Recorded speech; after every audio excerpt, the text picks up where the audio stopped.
নমস্কার, আপনারা দেখছেন এনএম নিউজ। আমি মনীষা রয়েছে আপনাদের সঙ্গে। নজর দেব আজকে সারাদিনের গুরুত্বপূর্ণ খবরগুলির দিকে এবং অবশ্যই প্রথমে নজর রাখবো এনএম নিউজের এক্সক্লুসিভ রিপোর্টে, যেখানে আসানসোলের বিধায়ক জিতেন্দ্র তেওয়ারি মুখ খুলছেন এবং বলছেন রাজনীতিতে থাকতে পারে সেমিকলন, কিন্তু ফুল স্টপ থাকতে পারে না। কোথায় রয়েছেন, কোন দলে রয়েছেন তিনি, দেখুন এনএম নিউজের এক্সক্লুসিভ। ফেসবুক থাকলে তো পোস্ট হবেই, তো এটাতে অবাক হওয়ার তো কিছু নেই। গতকাল যেটা বলছেন এটা শুধু আমার কথা না, এটা প্রাক্তন অর্থমন্ত্রী পি চিদম্বরম এটা পার্লামেন্টে বলেছিলেন। রাজনীতিতে পূর্ণচ্ছেদ বলে কিছু নেই, অনেক সময় থেমে যেতে হয়, কমা আছে, কলন আছে, সেমিকলন আছে, মানে মাঝে মাঝে রাজনীতিতে হালকা ব্রেক হয়, একদম বন্ধ হয়ে যাওয়ার অবস্থা আসে না। পলিটিক্যাল লোকরা সবসময় পলিটিক্সের সঙ্গে যুক্ত থাকেই রাজনৈতিক কাজ করবে, সে বসে থাকতে পারে না। 5-6 দিন একটু আমি বাড়িতে রেস্ট নিচ্ছিলাম, একটু চেক আপ ছিল, তো অনেকে ভাবছিল যে হয়তো কেন বেরোচ্ছে না, কেন রাজনৈতিক কর্মকাণ্ডে অংশগ্রহণ করছে না, তো সেটাতে ইতি টানার জন্য এটা পোস্টটা করা হয়েছিল। তারপর আজকে এই পোস্ট দেখলাম, আমি দিদির সঙ্গে আছে, দিদির সঙ্গে থাকবো। এটা নতুন কি বললাম? এটা তো আজ পর্যন্ত কখন বলেছি আমি যে দিদির সঙ্গে নেই? একবার কেউ কি বলতে পারবে যে আমি বলেছি দিদির সঙ্গে নেই? দিদি তো সব কিছু, আমার যা কিছু পরিচয় সব তো উনি দিয়েছেন, তো ওনার সঙ্গে আছি, এটা তো নতুন নয়, এটা তো বরাবরই বলে যাচ্ছে দিদির সঙ্গে আছি। আমরা দেখছি কি আপনার বিরুদ্ধে যারা মন্তব্য করছে বিজেপি রাজ্য নেতা নেতৃত্বরা, তাদেরকে দল শোকজ করছে। কোথাও না কোথাও একটা দরজা খোলার কি একটা, বা বিজেপি আপনাকে চাইছে দলের মধ্যে, এরকম কোনো ইঙ্গিত পাওয়া যাচ্ছে? তার দেখুন, এটা অন্য দলের হয়ে কি করছে না করছে সেটা নিয়ে আমার মন্তব্য করা ঠিক না। আমি কি চাইছি, আমি দিদির সৈনিক হয়ে থাকতে চাইছি। দিদি আমাকে কাজ করার অধিকার দিয়েছিলেন, কাজ করার সুযোগ দিয়েছিলেন, সেই অধিকার সেই সুযোগ নিয়েই আমি কাজ করতে চাই। আমি আমার অবস্থানটা বলতে পারি, বাকি অন্য কেউ কি ভাবছেন না ভাবছেন, কে কী করছেন না করছেন, সেটা তো আমি বলতে পারবো না। কোথাও না কোথাও আমার দলের দরজা আমার জন্য খোলা আছে, আমার দলের দিদি আমাকে চাইছেন যে আমি কাজ করি, এটা আমার কাছে যথেষ্ট। অন্য কে কী বলছেন না বলছে সেটা নিয়ে আমার কোনো মন্তব্য করা উচিত না। রাজ্যে তো হেভিওয়েট, যদি হিন্দি ভাষাভাষী যদি আমি কথা বলি, তো একটা হেভিওয়েট আপনি নেতা, একটা দলের নেতা, সেই ক্ষেত্রে কি বিজেপি চাইছে আপনাকে দলে নেবার জন্য, যার ফলে কি বিজেপি এই ধরনের? দেখুন, আমি বিশ্বাস করি যে বেঙ্গলে যারাই বসবাস করে সবাই বাঙালি। যারা বাংলায় কথা বলে তারা বাংলাভাষী বাঙালি, যারা হিন্দিতে কথা বলে তারা হিন্দিভাষী বাঙালি, যারা উর্দুতে কথা বলে তারা উর্দুভাষী বাঙালি। এই বেঙ্গলে আমরা থাকি এবং বাঙালি হিসাবে নিজে পরিচয় নিয়েই বাঁচতে চাই। এই হিন্দিভাষী বাংলাভাষী এসব বিভাজনে আমি বিশ্বাসী নই। এবং এখানে যারা হিন্দিভাষীরা থাকে তারাও রবীন্দ্রনাথকে গর্ব করে, তারা বিবেকানন্দকে নিয়ে গর্ব করে, তারা নেতাজিকে নিয়ে গর্ব করে। স্বাভাবিকভাবে কে কোন ভাষায় কথা বললো এটা বিচার্য বিষয় হওয়া উচিত না রাজনৈতিক পরিসরে। আজকে মেদিনীপুরের কাঁথিতে শুভেন্দু অধিকারী বিজেপিতে যোগ দেওয়ার পর আজকে মহামিছিল করেছে, কি বলবেন এই বিষয়ে? এটা তো যারা আছে ওই এলাকায়, যারা আমাদের তৃণমূল কংগ্রেসের নেতৃবৃন্দ আছেন, তারা তাদের প্রতিক্রিয়া দেবেন। আমি তো আসানসোলে থাকি, আসানসোল থেকে বসে আমি মেদিনীপুর নিয়ে তো আমার পার্টির স্পোক্স পারসন না। রাজ্যের যারা আছেন তারা বলবেন, বা মেদিনীপুরে যারা আমাদের আছেন তারা বলবেন। আমি এটুকু বলতে পারি, এই পশ্চিম বর্ধমান জেলায় আগামী দিনে 9-0 করার লক্ষ্যে আমরা এগোচ্ছি। 9টা সিটই যেন তৃণমূল কংগ্রেস পায়, দিদিকে আমরা উপহার দিতে পারি, সেই চেষ্টা আমরা সবাই মিলে করব। আপনি দেখলেন এক সময় মন্তব্য করলেন, দল বিরোধী মন্তব্য করেছেন, তারপরে দলের পক্ষে দাঁড়ালেন, দলের পাশেই দাঁড়ালেন আপনি শেষ মুহূর্তে। দেখুন, একটা ঠিক যে আমার একটা আবেগবশত আমি একটা মন্তব্য করেছিলাম, পরবর্তী ক্ষেত্রে দিদির কাছে ক্ষমা চেয়েছি, তার দল তার কাছে ক্ষমা চেয়েছি। এবার তার জন্য আমার ফাঁসি নিশ্চয়ই হবে না। হয়েছে, ভুল হয়েছিল, তো ভুল হয়েছিল, ভুল তো স্বীকার করেছি তো, যে অন্য কারো উপর রাগ করে দিদির ক্ষতি করা উচিত না, এমন কিছু করা উচিত না যেটাতে দিদি দুঃখ পান। তো দিদির কাছে তার জন্য ভুল স্বীকার করেছি যে দিদির ভুল হয়েছে, উনি বলেছেন যা কর, কাজ কর, হয়ে গেল। এবার তারপর আর রোজ রোজ কেন এক্সপ্লেনেশন দেওয়া হয়? তার জন্য কি আমার ফাঁসি হবে? দল দিয়েছে তো, আমার সুযোগ তো দিয়েছে, কাজ করা করছি। তো আপনাকে যে পদ থেকে আপনি রেজিগনেশন দিয়েছেন, পদত্যাগ দিয়েছিলেন, সেই পদে কি পুনর্বহাল? দেখুন, দলে তো আরও অনেক কাজ থাকে, ঠিক আছে। আমার ভূমিকা কখন কী হবে না হবে সেটা সবসময় দলই ঠিক করে দেয়। দল ঠিক করবে কীভাবে কী কাজ করতে হবে না করতে হবে। দল যদি দেয়াল লিখতে বলে দেয়াল লিখবো, দল যদি বলে ঝান্ডা বাঁধতে ঝান্ডা বাঁধবো, দল যদি বলে পোস্টার চেটাতে পোস্টার চেটাবো। কীভাবে কাজে লাগাবে সেটা দল ঠিক করবে, সেটা নিয়ে আমার নিজের কোনো মতামত নেই। আসানসোলের রাজনীতির মধ্যে একটা সরগরম রয়েছে কি জিতেন্দ্র তিওয়ারি নাকি পুনরায় আবার বিজেপিতে যেতে চাইছেন বা বিজেপি তাকে নেওয়ার জন্য আগ্রহ প্রকাশ করেছেন। এখন আমি কি বলতে পারি এসইউসিআই এটা বলতে পারে যে আমাদের দলে আসতে পারে, সিপিএমও বলতে পারে, কংগ্রেসও বলতে, আমি কি বলতে, আমি একটা পলিটিক্যাল লোক, রাজনৈতিক ব্যক্তি। একটা ঘটনাবলী ঘটলো, আমার ক্ষোভের বহিঃপ্রকাশ হয়েছিল, এমন সময় হয়েছিল যখন বেশ কিছু লোক তৃণমূল ছেড়ে বিজেপিতে গেছে। এবার টাইমটা এমন সময় হয়েছে, সে কারণে অনেকে অনেক বলার সুযোগ পেয়ে গেছে। এবার সুযোগ পেয়েছে, সেটা সময়ই এসে বলার সুযোগ বন্ধ করে দেবো আর কি। এমনও কথা বাজারে আছে কি রাজীব বন্দ্যোপাধ্যায় বিজেপিতে যোগ দিতে চলেছেন, তার হাত ধরে পরে আপনিও বিজেপিতে যোগ দেবেন। আমি জানি না রাজীব বন্দ্যোপাধ্যায়ের নিয়ে আমি কেন মন্তব্য করতে যাব, ঠিক আছে। আর এইসব খবর আপনাদের কাছে কোথা থেকে চলে আসে যে উনি বিজেপিতে যোগদান করতে চলেছেন? জোর করে কেন আপনি লোককে বলে দিচ্ছেন আপনারা যে বিজেপিতে যাচ্ছে? আমি তো দেখলাম যে দুদিন আগে তো ওই আমাদের বিধানসভার যে অনুষ্ঠান ছিল সেখানে তিনি ছিলেন। আমি দেখলাম পার্থদার সঙ্গে তিনি কথা বলছেন। দুম করে এরকম কারণে বলা ঠিক না যে কেউ বিজেপিতে চলে যাচ্ছে। অন্যদিকে আসানসোলে চলছে মাফিয়া রাজ। সেখানে রাস্তা দখল করে এবং তাও জনসাধারণের রাস্তা দখল করে চলছে কাজ, এবং এই গোটা কাজ করছে মাফিয়ারা। অভিযোগ করে রাস্তায় নামছেন খোদ সেখানকার স্থানীয় বাসিন্দারা।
আমাদের এরিয়াটার নাম হচ্ছে বৈশালী পার্ক। এখানে জিটি রোড সংলগ্ন একটি আমাদের পিএইচি লাইন বরাবর একটা প্রথম আমরা যখন থেকে এখানে এসেছি তখন থেকে দেখছি যে এটা রাস্তা আর ইলেকট্রিক লাইন দিয়ে একটা রাস্তা গেছে। এই রাস্তা নয়, এটা জমি গেছে। সেই রাস্তাটা জলা জমি, যেহেতু পিএইচির ওটা নিজস্ব ল্যান্ড, তো ওইখানে কিছু প্রমোটার এসে পরে জমি এটাকে অ্যাকুয়ার করে দখল নিয়ে ওটাকে রাস্তা বানানোর চেষ্টা করছে, কিন্তু সাইডে কিছু জমি আছে বলে। তো সেইটাকেই আমরা প্রথম দিকে বুঝতে পারিনি, তারপরে যখন বুঝতে পারলাম ততক্ষণ উনি অনেকটা এগিয়ে গেছেন। তো আমরা এসে আজকে ওই জায়গাতেই আমরা জমায়েত হয়েছি এবং ওই কাজটাকে বন্ধ করা। আপনার যে রাস্তাটা যেন থাকে, রাস্তাটা থাকে না থাকে সেটা তো পরে কি ডেভেলপমেন্ট। আর সরকারি জমি প্রথম করছে, সরকারের জমিটাও দখল নিচ্ছে কেন কেউ? পিএইচির জমি 24 ফুট আছে, 24 ফুট পিএইচির জমি থাকবে। এবারে পিএইচি ডিসিশন নেবে, ওনার কাছে কোনো কাগজপত্র আছে কি না সেটা আমাদেরকে দেখানো দরকার, যারা পুরনো বাসিন্দা আমরা এখানে, সেটা প্রশাসনকে দেখানো দরকার। সেই জন্য থানার থেকে পুলিশ এসছে, পুলিশ এখন থানায় যেতে বলছে, আমরা যাচ্ছি সবাই। আর আউটলেট যেটা আমাদের এখানকার আউটলেট আছে জলের, যে পুরো কলোনির যে জল পাইপ ড্রেনের জল, সেই আউটলেটটাকে ওরা ব্লক করে দিয়েছে। তো পুলিশ এখন কি আশ্বাস দিল আপনাদেরকে? পুলিশ আমাদেরকে এখন আস্থা দিল যে ওনাকে বলে গেল প্রমোটারকে যে কাজটা আপনি বন্ধ রাখুন আর আপনি আসুন থানাতে, আমাদেরকেও যেতে বললো। কোনো কাজ যেন আর আগে না বাড়ে পুলিশ ওনাদেরকে নির্দেশ দিয়ে গেল। এই রাস্তাটা কি কারা করছে? যারা প্রমোটার তারাই করছে।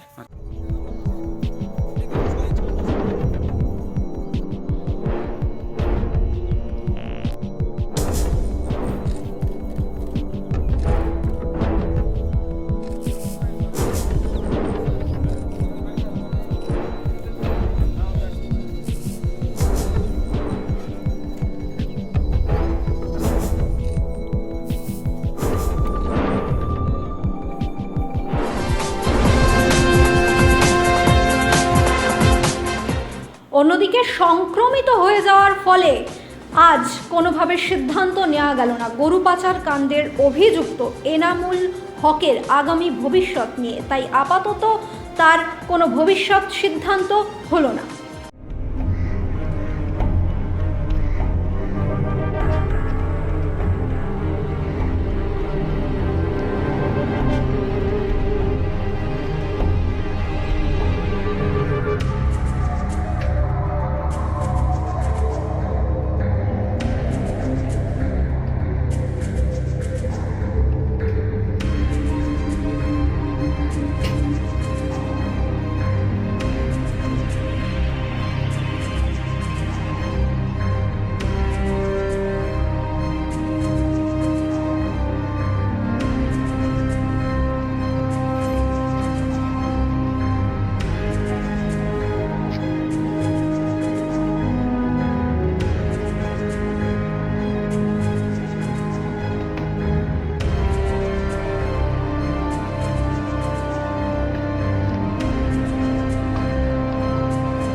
যখন আজ সিবিআই আদালতে নিয়ে যাচ্ছিল সেই সময় সাংবাদিক যারা ছিলেন তাদের সঙ্গে তিনি দুর্ব্যবহার করেন বলে অভিযোগ। দেখুন এই বিশেষ প্রতিবেদন।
ভোটের আমি ভোটের তুমি, ভোট দিয়ে যাইছে না। আর যতই ভোট এগিয়ে আসছে ততই বাড়ছে নানা রকম রাজনৈতিক তরজা।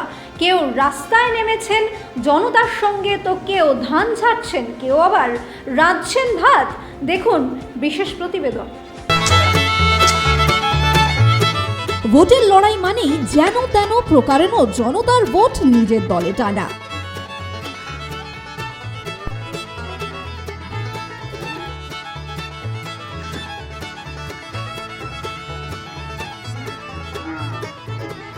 ভোট পেতে রাস্তায় রাস্তায় নেতাদের নয়া নয়া পন্থা। দাসপুরে জমে উঠেছে ভোটের লড়াই।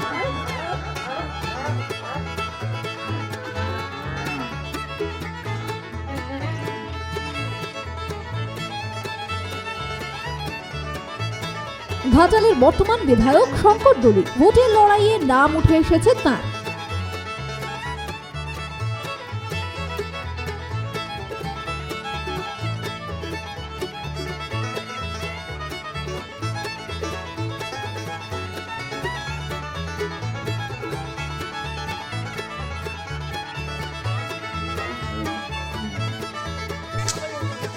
মানুষের মন জয়ের লড়াইয়ে আজকাল মহকুমায় আরও এক নাম উঠে আসছে। তিনি হলেন দাসপুর বিধানসভার বর্তমান বিধায়ক মমতা ভূঁইয়া।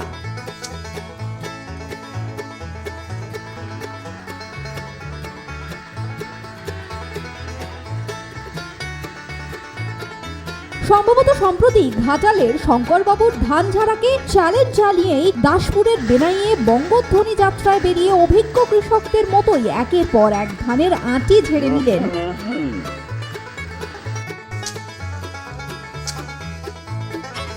দাসপুরের এই বিধায়ক, মহিলা বিধায়কের এই কাণ্ডে হতবাক গৃহকর্তা থেকে অনুগামীরা।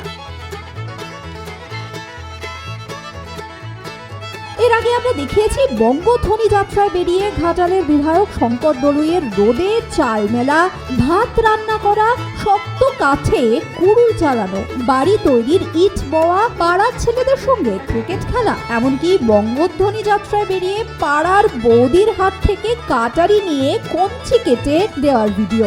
এবার সেই পথে দাসপুরের বিধায়ক কৃষকদের সঙ্গে কাজের সঙ্গী হয়ে ঝাড়লেন ধান।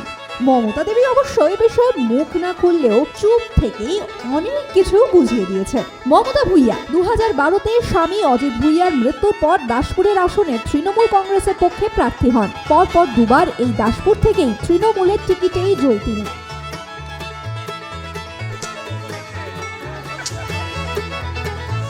দলের একনিষ্ঠ কর্মী হিসেবে বরাবরই পরিচিত মমতা দেবী। তবে হঠাৎ দাসপুরের বিধায়কের এই ধান ঝাড়ার ভিডিও দাসপুর জুড়ে এখন শীতের আমেজে কিছুটা হলেও উষ্ণতা ছড়াচ্ছে।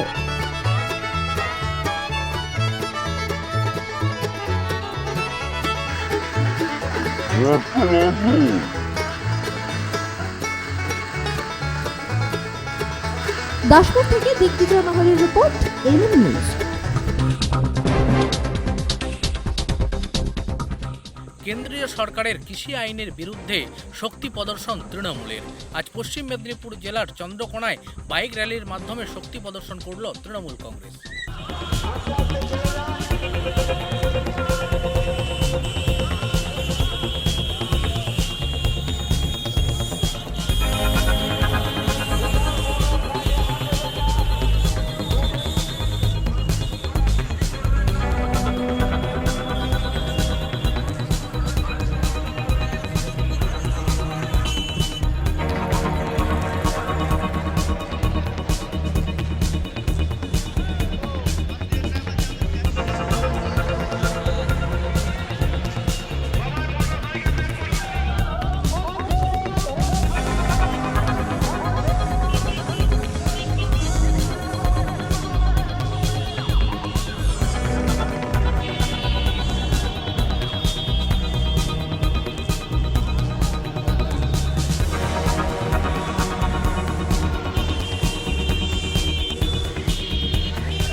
চন্দ্রকোনা 2 নম্বর ব্লকের অন্তর্গত ভগবন্তপুর 2 নম্বর অঞ্চল তৃণমূল কংগ্রেসের উদ্যোগে আজকে মহেশপুর থেকে আমাদের খুরসি পর্যন্ত ঐতিহাসিক মোটরসাইকেল র্যালি হলো।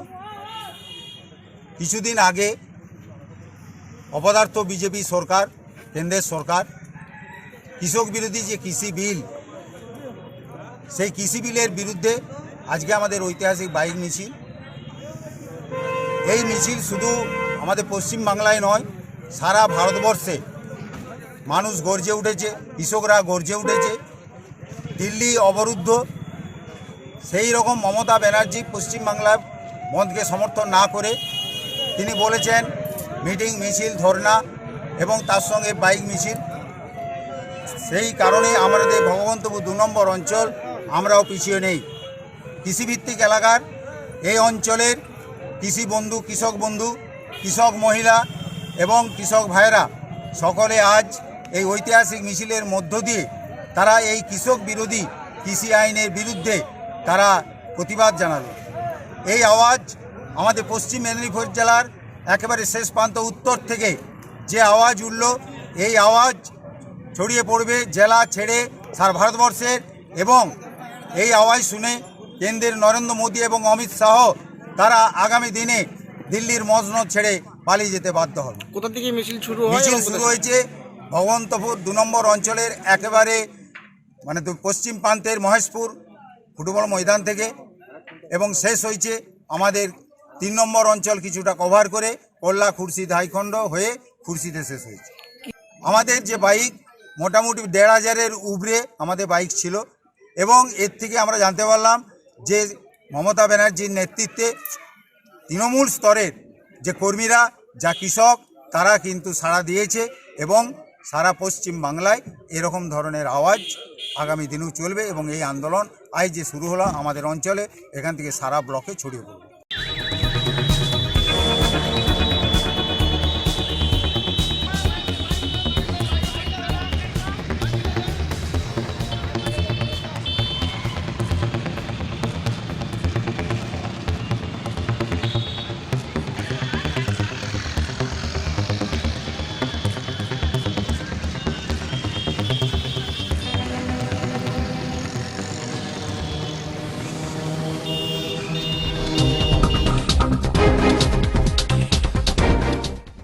অন্যদিকে ব্রিটেনে বাড়ছে হু হু করে করোনা আক্রান্তের সংখ্যা এবং তারই মধ্যে মিলেছে নতুন ভাইরাসের স্টেন, যা কলকাতাতেও জানা গিয়েছে যে ইতিমধ্যে এই ভাইরাসের স্টেন সহ কলকাতায় এসেছেন 2 জন।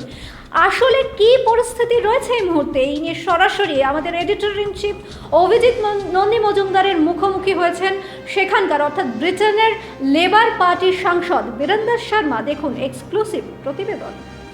Good evening and welcome to NM News. This is Abhijit Nandi Majumdar bringing you live one of the most important things in today's world. Are we facing another lockdown? Is there a new situation in the offing? When he thought coronavirus is on its way out and we are more or less won over it, there comes news that a second variant, a mutant, is wreaking havoc in England. Let's go straight over to Mr. Virendra Sharma, Member of Parliament of the Labour Party, straight in London, live from London. Welcome to NM News, Mr. Sharma. Thank you very much, and thank you. Great. I go straight. I go ask you a very direct question. What is the situation in England at the moment, Mr. Sharma? In London and some other parts, we are now in tier 4. Means that only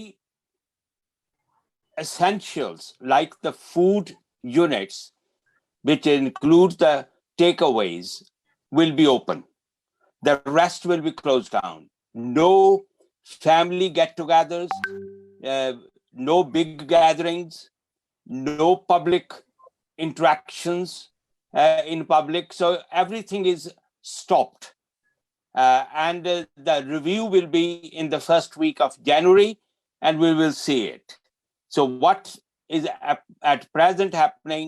No movements. We are all indoors and waiting for the instructions in the near future. Exactly. Now the question comes in that where did you get this second variant from? Because all we know that this entire coronavirus as imported from China, it spread from China, from Wuhan province. Now, where is the second variant in England came from? Has the researchers there, the scientists there been able to throw any light on that? And it is spreading fast. Take it in 2 phases. The response is, one is a political response. The second is the common sense response. Political response is our Prime Minister totally failed to take any appropriate action in time. That is the nutshell of your response, where the failure comes. Second is the common sense. Common sense is that all the scientists, medical advice was, and also many opposition leaders and a lot of conservative MPs were also asking for last month to have 1 month lockdown, continuous. Prime Minister refused to act upon it. He gave them, small portions of relaxations. So that's where the failure comes that he did not listen to any advice. You may recall that I did say last time that Britain, it is not a local one-party issue. It's a global issue. In Britain, the Prime Minister should ask all the political party leaderships to come together to find a solution. He failed to get the opposition with him. He failed to negotiate with the international forces, means the powers, the political leadership as well as the scientific leadership. He wanted to be the leader, global leader, rather than finding the solution for the problem. So he failed on that. So now, after when we were asking in the parliament that there should be no openness during the Christmas period, he was insisting that there will be 5 days of relaxation.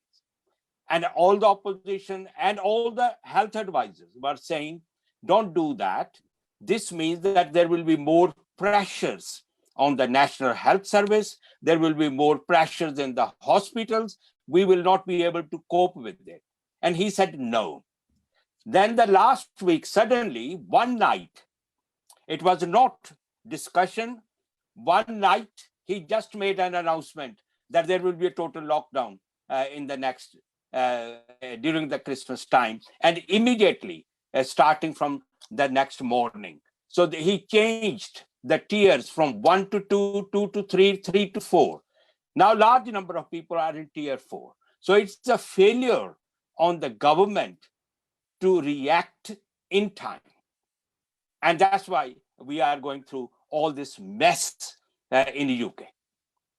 Absolutely. Now, one thing that I wanted to ask you is that from the map that we saw of the United Kingdom, I could see that maximum number of areas from Midlands to Southwest to Newcastle, everywhere is in tier 4 at the moment.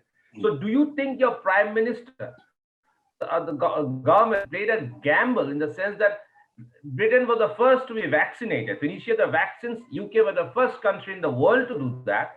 So do you think that Prime Minister Boris Johnson thought that vaccines will pave the way for a more for the coronavirus to kind of go away in phases as far as UK is concerned? Did he play a gamble with the vaccines? Do you feel so?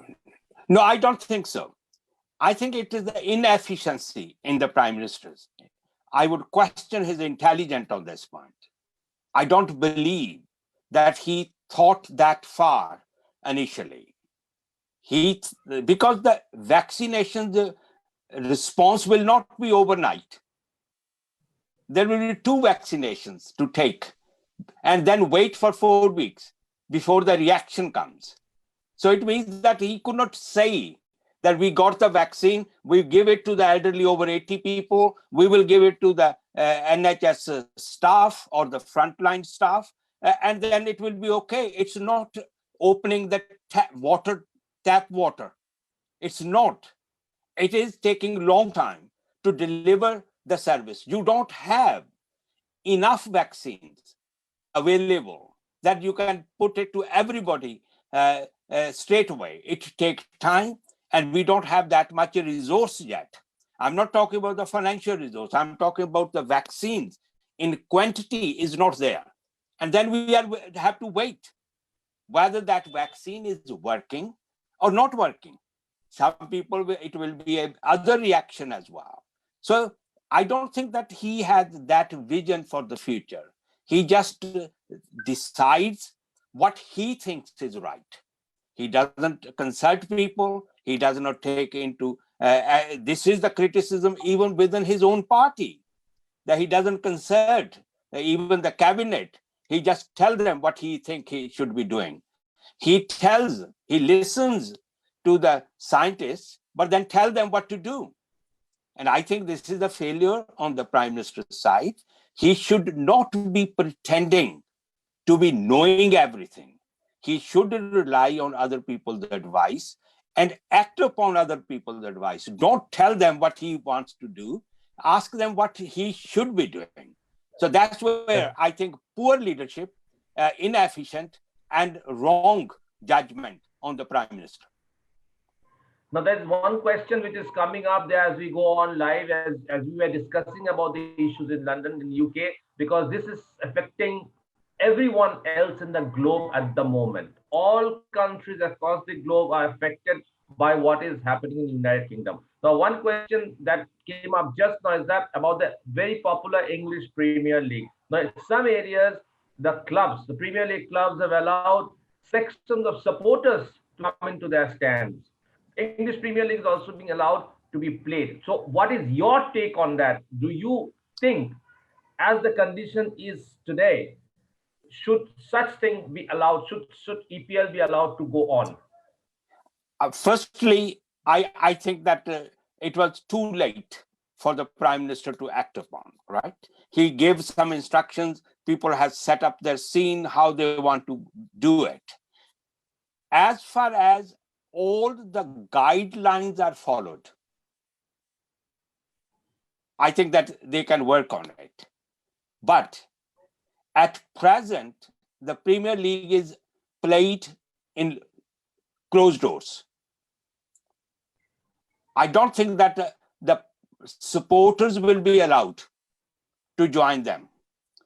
Though it will be slow, but I think in the next matches, they will not be allowed. I personally believe they should not be allowed.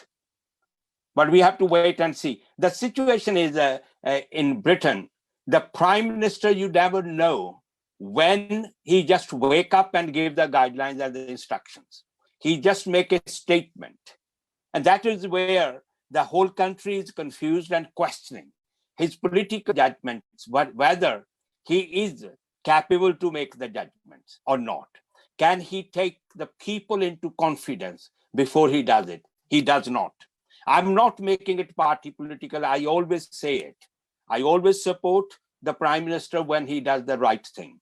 And I think that I have witnessed it in the last 5 to 6 months, that his political judgments are wrong, misguided, misinformed, and always too late to act upon. Okay, now another thing that comes up here, very, very important, is the economic situation, because if a lockdown, complete lockdown in Britain, if it continues beyond January 5 to a longer period, if it's not contained, if this new mutant is not contained, then it's have a cascading effect, not only in Europe, but all over the world. Already flights to and fro in various countries in Asia has stopped completely. Businesses come to a grinding halt. So how do you see the economic situation? What is the hope for the near future? Economy throughout the world is at the lowest level at this stage in the last 50 to 60 years or 100 years. And I can't see the recovery sooner. I can't see it. That's where it's a whole new model need to be created. The Prime Minister or the government of the day need to take everybody, the businesses into confidence, local communities into confidence, employers into confidence, and the workforce into confidence. So all sections of the society need to work together, and the government have the responsibility to bring them together to find the solution. Government on its own cannot find the solution. First, they don't have the capacity, they don't have the capability. They have lost everything, and they have also lost the confidence in them by the public. So that's where I, and along with me, many of my colleagues and all of us now advocating that, for God's sake, cooperate with the guidelines given by the government so that we can at least make sure that there's no death rate high, there's no threats to the humanity, there's no pressures on the NHS. Once we have recovered that and built the confidence, then we will be able to rebuild the economy. Unless we have that way forward, we don't have any hope in the near future. It's not the fact only aviation is nearly dead. Aviation industry is nearly dead. As you said yourself, that the movements, even all the European countries has stopped any British aeroplanes going into that and the people going. Even in India, they have stopped receiving the passengers from Britain. So I think that we need to rethink the whole model. We need to rethink, to re-establish and work together. Well, we should not be sitting and taking decisions in isolation. We are a global community. We are not living in isolation in a small pocket. We are living everywhere. So we have to work together. And that is the initiative need to be taken by the big powers, which Britain is economically still a very strong force in the world. So they need to work with the other forces, where at present, we can see it. We have get out of the EU. We have left them. We could not come to any conclusions on the our EU deal. We don't have any other relationships. Australia and other countries are also reluctant to work. Only hope Britain have is with India. Can India afford to work with Britain alone? Or Britain need to work differently? I feel Britain need to work differently. We are British Parliament need to give some kind of the leadership in this because they have the experience, knowledge, and know-how, and we need to work on that. And I think that at present, I don't see that. That's why I say, forget about the economy at the moment. Look at the other side, how we can survive with the threat of this virus on us. Absolutely. And lastly, how is Ealing Southall? Because they're a very popular MP, Member of Parliament from Ealing Southall. So how is your people there reacting to it at the moment? Because this third lockdown, major lockdown. I mean, initial lockdowns are going on, small time lockdowns are happening, but this is one of the third major lockdowns there. So how are your people reacting to it there? Thank you very much for the compliments, but I feel it that we are working together. As I always use the term partnership, that we and the local communities are coming together to make sure that we follow the guidelines, which is wash hands, don't mix with the people, don't go out unnecessarily, make sure that you don't go out for shopping unnecessarily, you don't need to go and mix with other families, you make sure you stay at home. That is what we are working on, and I'm quite confident. My constituents are quite wise constituents, and they will cooperate with the system, whatever, whether you agree with it or not. We have no other choice. So that's what is important. And I think the media like yours, we are advocating everywhere that here and abroad, wherever you are listening, this is the right time to make sure whether you agree with the guidelines or not agree. But that is the only option, to agree with the guidelines and follow it.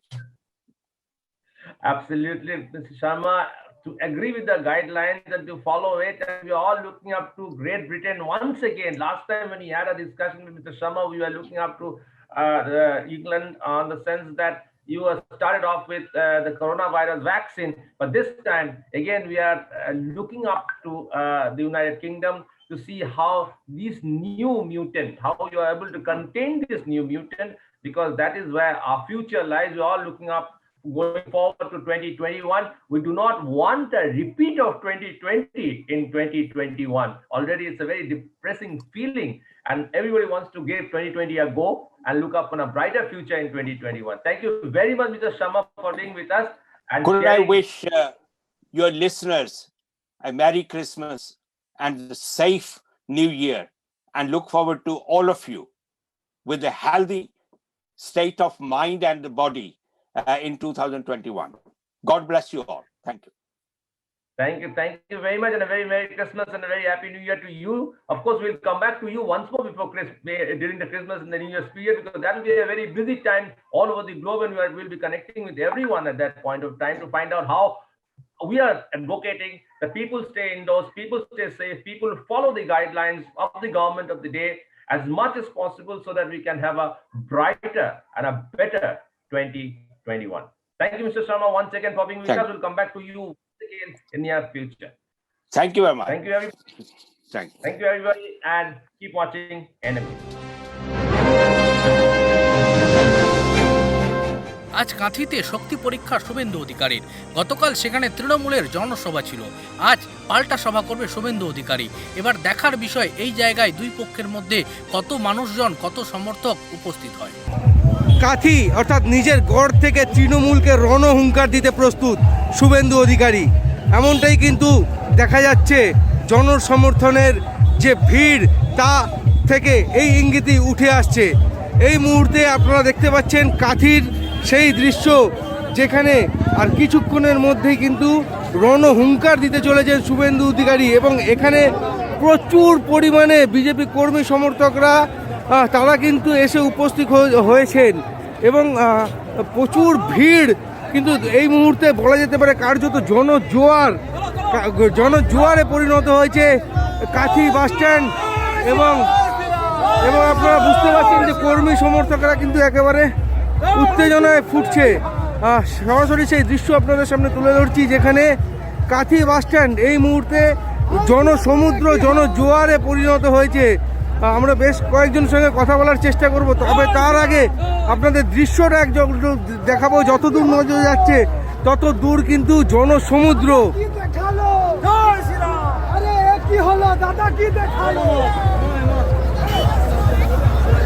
অর্থাৎ যত দূর নজর যাচ্ছে কিন্তু জনসমুদ্র লক্ষ্য করা যাচ্ছে।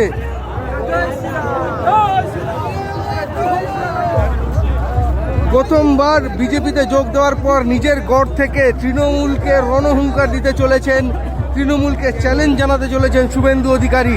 আর শুভেন্দু অধিকারীর এই জনসভায় উপচে পড়া ভিড় লক্ষ্য করা যাচ্ছে, যেমনটা আপনারা দেখতে পাচ্ছেন এই মুহূর্তে আমার ছবিতে।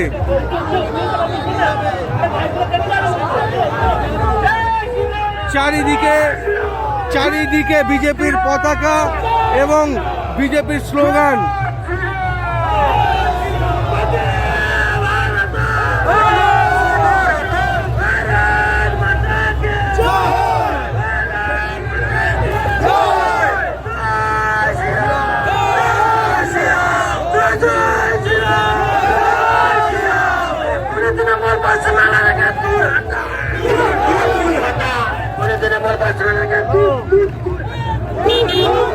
অর্থাৎ বোঝাই যাচ্ছে যে একটা উদ্দীপনা বিজেপি কর্মী সমর্থকদের মধ্যে রয়েছেন, এবং নিজের গড় থেকে বিজেপিতে যোগ দেওয়ার পর শুভেন্দু অধিকারী কি বক্তব্য রাখেন সেই বক্তব্য শোনার জন্যই কিন্তু অধীর আগ্রহের সঙ্গে অপেক্ষা করছেন বিজেপির কর্মী সমর্থকেরা। শুভেন্দু অধিকারীর জনসভায় উপচে পড়া ভিড় বিজেপি কর্মী সমর্থকদের।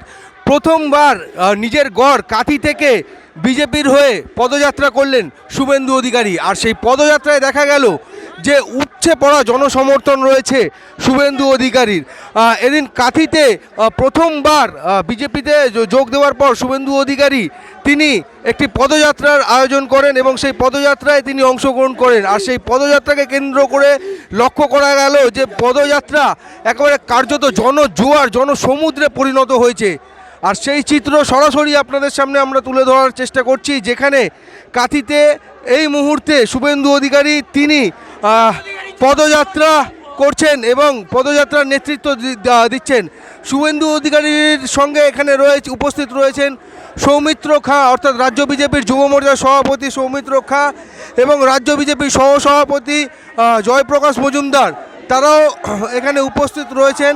আমরা চেষ্টা করব সেই চিত্রটা সরাসরি আপনাদের সামনে তুলে ধরার, যেখানে শুভেন্দু অধিকারী, সৌমিত্র খাঁ এবং জয়প্রকাশ মজুমদার সকলেই উপস্থিত রয়েছেন।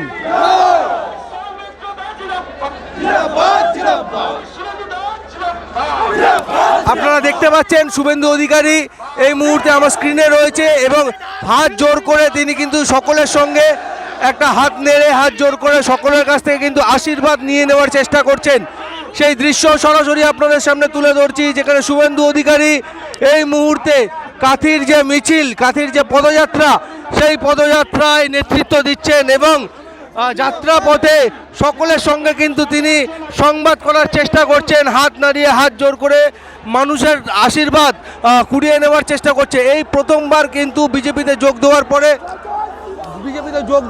শুভেন্দু অধিকারী তিনি কাঁথিতে অর্থাৎ নিজের গড়ে তিনি পদযাত্রা করলেন। আর সেই পদযাত্রা থেকে বিজেপি কর্মী সমর্থকরা তারা কিন্তু একেবারে বলা যেতে পারে কার্যত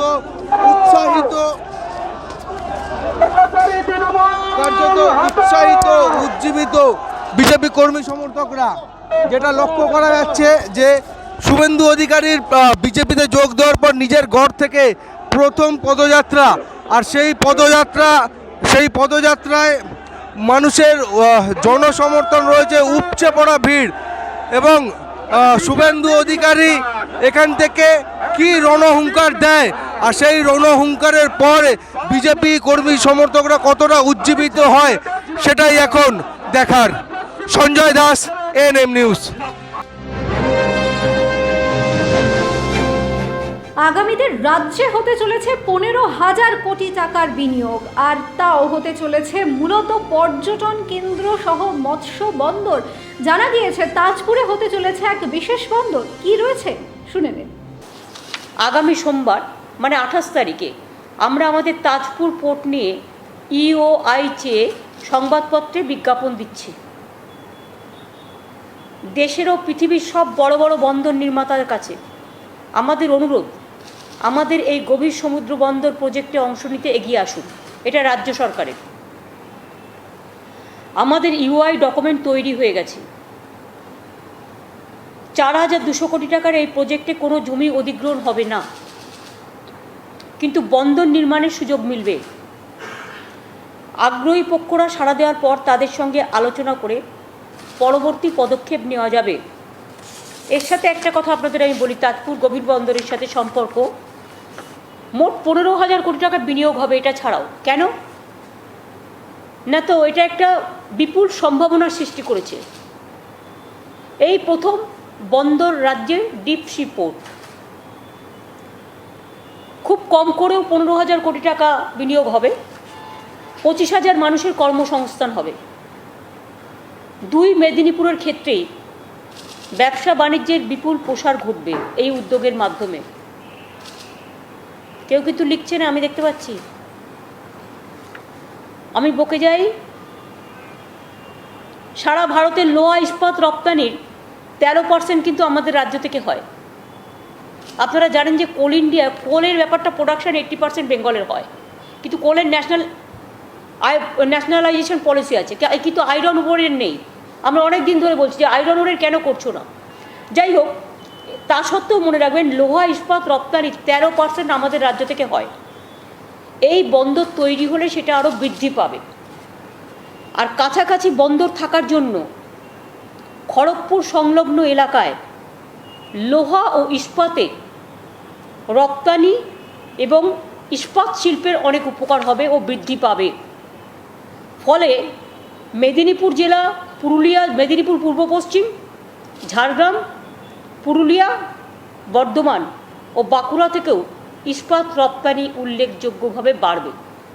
মানে এটা একটা কর্ম সৃষ্টির নতুন একটা দিশা খুলে দিচ্ছে, নতুন কর্মপথ তৈরি করে দিচ্ছে। আরেকটা মনে রাখবেন, এই বন্দর তৈরি হলে মেদিনীপুর থেকে দক্ষিণ পূর্ব এশিয়া ও জাপানে যে সিফুড রপ্তানি হয় তাও উল্লেখযোগ্যভাবে বৃদ্ধি পাবে। শুধু যে লক্ষ লক্ষ মৎস্যজীবী মানুষ আর্থিকভাবে উপকৃত হবে তা নয়, অনেক মানুষ কাজ পাবেন। মৎস্যজীবীদের ঘরে যেমন পয়সা আসবে, তেমনি অনেক মানুষ কাজ করবেন। কেউ তুলবেন, কেউ বেচবেন, কেউ বাইরে পাঠাবেন, কেউ রপ্তানি করবেন। প্রয়োজন হলে ওখানে একটা এক্সপোর্ট সেন্টারও হতে পারে নিশ্চয়ই।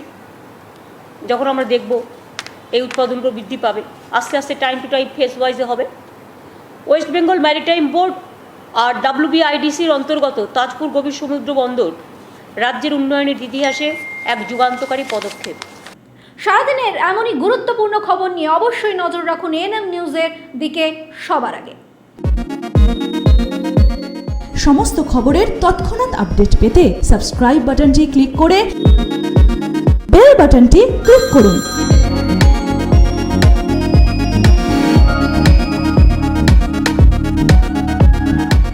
আরও খবরের আপডেট পেতে সাবস্ক্রাইব করুন আমাদের ইউটিউব চ্যানেলটি আর বেল আইকনে ক্লিক করুন নোটিফিকেশনস পেতে।